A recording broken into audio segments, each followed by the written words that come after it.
Hello, everyone, and welcome back to the Janaea Talks Caps podcast. I would say hello to the Hurricanes fans as well, but most of them have been pretty damn quiet over the last day or so now, ever since the final buzzer mercifully sounded to put them out of their misery in game number 5. And listen, I mentioned in my previous episode before this game that what I wanted to see in Game 5 was for the Capitals to remind the Carolina Hurricanes who the defending Stanley Cup champions are. I'd say they made good on that request of mine, wouldn't you? Yes, the Caps looked like the Caps again as they laid a 6-0 beatdown on the Canes and outplayed them on every inch of the ice in every aspect of the game. There's no way really to sugarcoat it for the Canes fans out there. This was an ass whooping.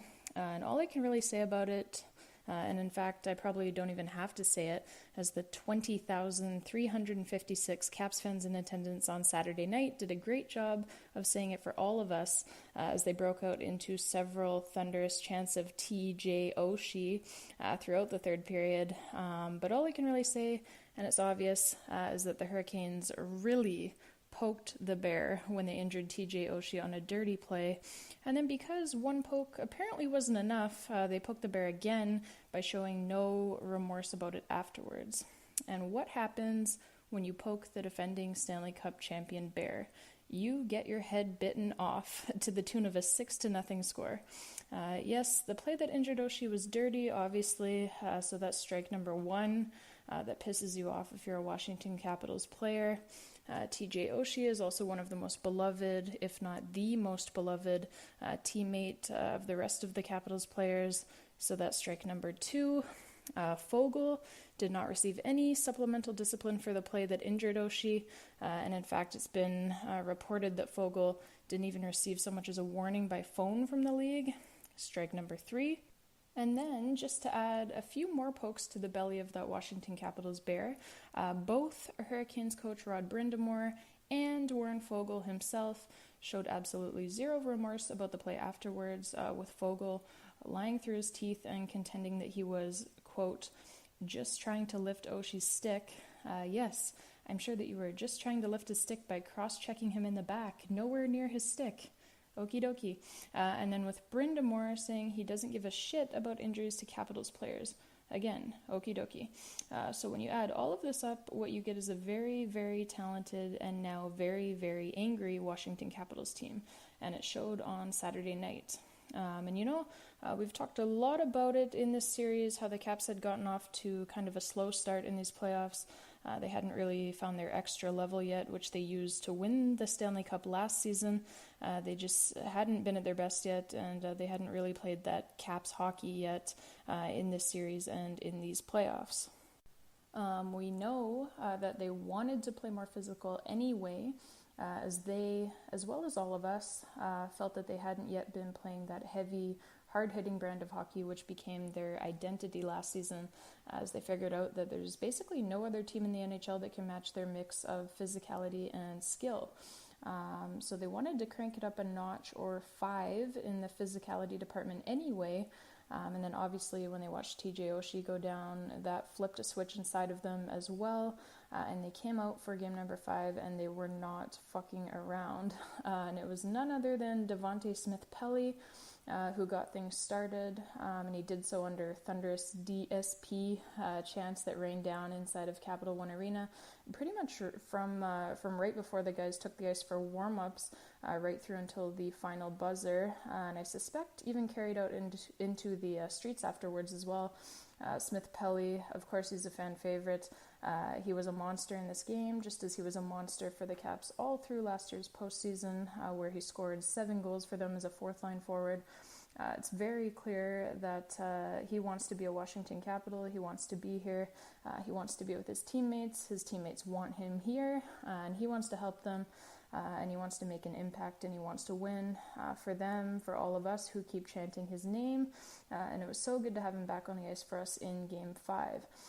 All told, the Capitals laid a whopping 48 hits on the Hurricanes in Game 5. way up from the 34 and 33 hits that they put on the Hurricanes in games 3 and 4, respectively. They were led physically by Alex Ovechkin, who had 11 hits, yes, 11, double digits, in the game, and was an absolute beast all night. We'll get to a deeper look into his game in a minute because, as I said, just an absolute beast out there. And by Tom Wilson, who had 6 hits in the game, and by the aforementioned Devontae Smith-Pelly, who had 5 hits in the game, many of the bone-crushing variety.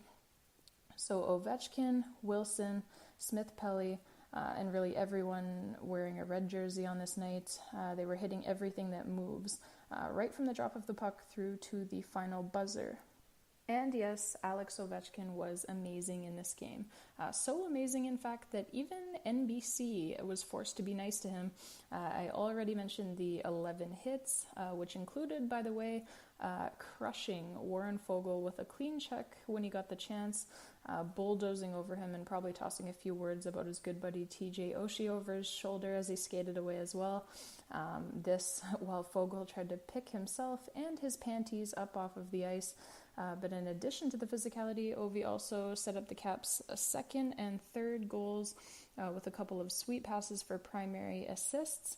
And then, not yet satisfied, he hammered home a one-timer for a nightcap.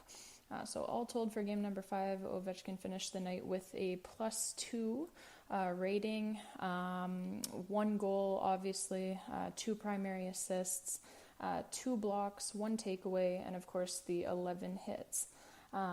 What a game by the grade 8. What more can you say? Oh, captain, my captain.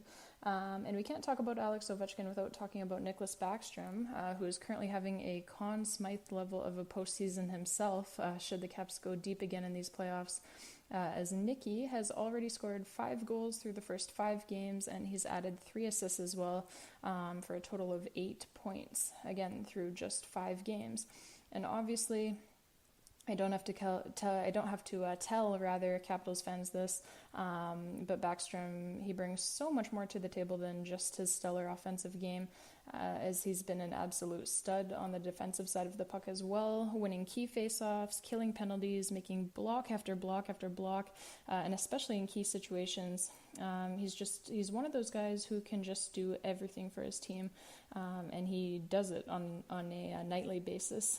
So Backstrom, on this night, he scored another 2 goals, including what turned out to be the game winner for the Caps.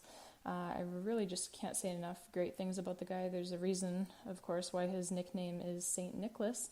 And of course, another hero of game number 5 was Braden Holtby. Holtby stopped all 30 shots that he faced, and it was his 7th career postseason shutout, which sets the Capitals franchise record, breaking the tie with Olaf Kolzig, who had 6 postseason shutouts in his magnificent career. The Caps' power play was also lit as fuck, going 3 for 4 on the night for a 75% success rate. Just ridiculous. While the Hurricanes went 0 for 5 on theirs, and they barely managed to get into the Capitals' defensive zone, much less generate any shots. However, Canes fans are still on social media complaining about the refereeing, so I don't know. Seems funny to me to complain about the refereeing when you had the better of the power play opportunities. It's not really the referee's fault that you didn't convert on any of them. Again, when you go 0 for 5 on the power play, you're not going to win many games, especially when you're going up, opposite you is the Washington Capitals power play, which goes 3 for 4. So yeah, I don't really understand the complaining about the refereeing by Hurricanes fans, but again, whatever. The most atrocious call of the night, by the way, came against John Carlson as he was whistled for a supposed goaltender interference infraction on a play where not only was Petr Mrazek like 97 feet outside of his crease, but Carlson was also pushed into Mrazek by the Canes defender.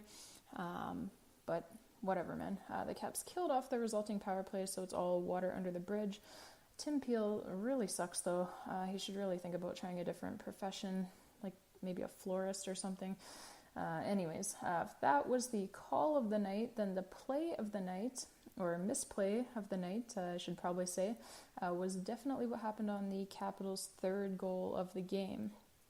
You see, Dougie Hamilton was chasing down a puck in his own defensive zone. Alex Ovechkin was barreling down on him.